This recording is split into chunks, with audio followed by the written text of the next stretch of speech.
Brought to you by GTA, your island, your network. And the hits keep coming.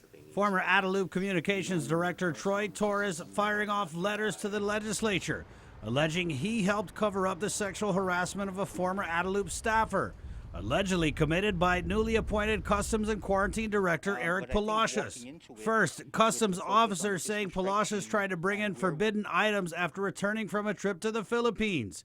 Butterfly knives. Now, it turns out the first cut may not have been the deepest. Former Adelup staffer Geraldine Castillo reluctantly telling KUAM News her side of the story after media reports revisited the 2011 allegations her superior, former Adelup staffer Natalie Canata, made against Palacios on her behalf. He would offer a hug.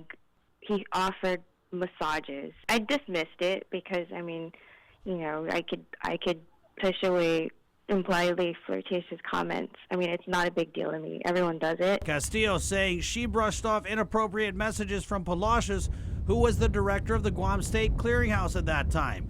But her superior raised the issue to Lieutenant Governor Ray Tenorio's former chief of staff, Dong Cho. Castillo says now Palacios' messages to her were highly inappropriate, but she said she felt like she didn't want to make a big deal out of it at the time.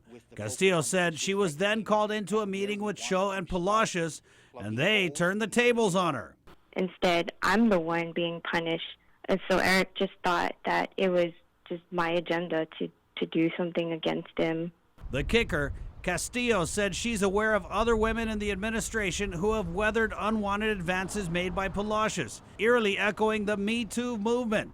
A man in a position of power over women allegedly abusing his authority. These are just experiences with Eric that women shared to me about him. These were said in confidence, so I can't share who they are. It just validates where I come from, that I was one of them. At the time this story broke, former Adelup Communications Director Torres said the allegations of sexual harassment made against Palacios were, quote, sour grapes.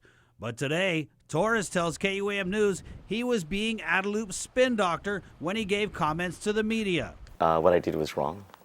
And in 2012, I think 2012 was when the story came out, I was just hell-bent on defending the administration.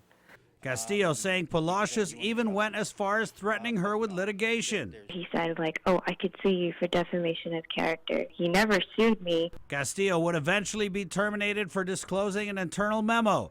And she says Palacios was one of the people pushing for Lieutenant Governor Ray Tenorio's staff members to fire her. Eric, who has no connection to my employment, has no authority over me, is telling Notch, you need to get rid of Jerry. Not in those exact words, but clearly he was conveying to Notch and to Dong to get rid of me. Torres also telling KUAM News in an exclusive interview he was abusing drugs during his time at Adelup, and it was no secret. Ecstasy and methamphetamine. And were you the only staffer that was using those drugs? No. Did the administration know you were doing drugs when you worked at Adelup? Yeah. I've done drugs with the lieutenant governor candidate, a certain lieutenant governor candidate, just years ago. So did the administration know that you were struggling Yes. with drugs at the time you were employed there? Yeah.